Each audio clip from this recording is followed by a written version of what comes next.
Ассаляму алейкум рахматуллахи баракатуху. В общем, менің мына таксида жүргендегі тағы бір наблюденияларымның бірі, ислам туралы әңгіме айтқан кезде қазақаңдар ғой, өзіміздің қазақаңдармен әңгіме айта береміз енді ислам туралы неше түрлі темаларға. Бірақ маған ислам туралы әңгіме айтқан кімдермен ұнайды? Орыстармен ұнайды ғой. Орыстармен ұнайды кәдімгі олармен айтқан ислам туралы әңгіме. Себебі олардың мен бір байқағаным, олармен бір сұхбаттаса келе, олар бір душевный бір истощениеда жүргендерін байқадым бар ғой. Не қазақ та болмай қалған, не орыс та болмай қалған. Потому что олар біледі, өздері орыс болып, оларды анда Россияға барса, олар казахи деп айтатын оларға. Оларды қабылдамайды ол жақтың орыстары. Сондай бір ортада қалып қойған. Сосын мына қазіргі жастар үлкендерін айтпай ақ қой, олар әлі Советский Союзбен көбі солай ауырады ғой. Бірақ мына жастар кәдімгідей көздері ашылады ғой, ислам туралы айтамын ғой. Бір орыс ислам қабылдағандай болды мен әңгімемнен кейін. Ол кәдімгідей ойланып кетті. Ол ислам қабылдаған шығар иншалла. Себебі деген ол ұзақ болды ойланып жүргеніме деді. Просто мен оған окончательно былай айтқанда түрткі болдым ғой оны. Сосын тағы бір жас бала болды. Ол мана христианствомен жаңағы зерттеп жүр өзінің дінін. Бірақ кейбір ұштаспайтын тұстарымен келісе алмай жүр да. Мен онымен ислам жағынан айтып түсіндіргеннен кейін, жаңағы Иса алейхиссаламның Құдай емес екеніне, себебі ол Құдай, ол нуждаться етпейді ешкімге деп, ол орыспен сөйлесіп отырмын ғой. Вот. Если он Бог, Бог не должен нуждаться ни в ком и ни в чем, правильно? Я дейді. Мен айтамын, ол Иса алейхиссалам, ол Мариямның баласы. А бала болғаннан кейін, ол ребенок болғаннан кейін, он нуждается в кормлении. Ты представь себе, Бог не нуждается же в кормлении деп. Сол кезде ойланып қалды ғой кәдімгідей. Мен айтамын, енді ол Богтың атрибутикалары бар ғой өзіне сай. Оның ең бірінші сол сипатының бірі, ол ешкімге мұқтаж емес деген сипаты бар ғой. Сен соған иман келтіруің керексің. Егер сен соған иман келтіргеннен кейін, ол Иса алейхиссалам, ол пророк. Әлхамдулилля, біз оны жақсы көреміз, біз оған ереміз. Бірақ ол Құдай деп біз оны санамаймыз деп айтқаннан кейін кәдімгідей. Мен қасымда бір 10-15 минуттай отырып қалды просто. Мен оның адресіне келдім. Адресіне келгеннен кейін ол отырды. Мен әңгіме айтып, не істеп.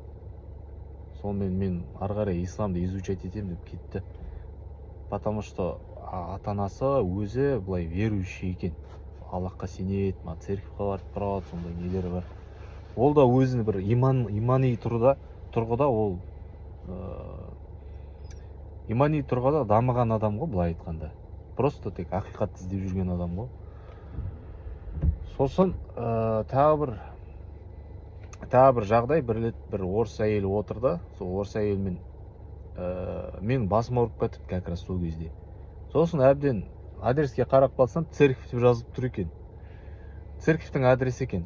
Мәссаған деп церковьға жеткеннен кейін, а вы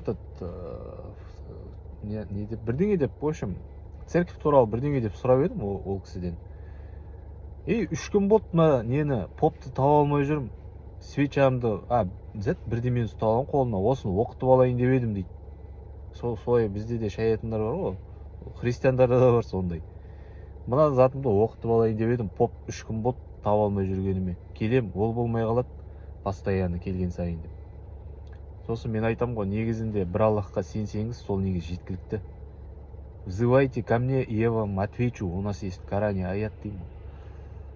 Деп. И келіп тұрмын как раз. Ана попты мен ұстап алуым керек. Мен асығыс едім деп. Сізге деген мен ертерек кішкене әңгіме бастауыңыз керек еді деп. Мен сөйтті.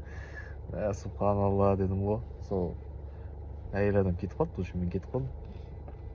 Ол бір случай емес, бір шамарет случай болды. Новый год жақындап бәтір ғой, Новый годқа байланысты мен олармен әңгіме айтам, ислами тұрғыда сондай әңгімелерді айтам, неше түрлі.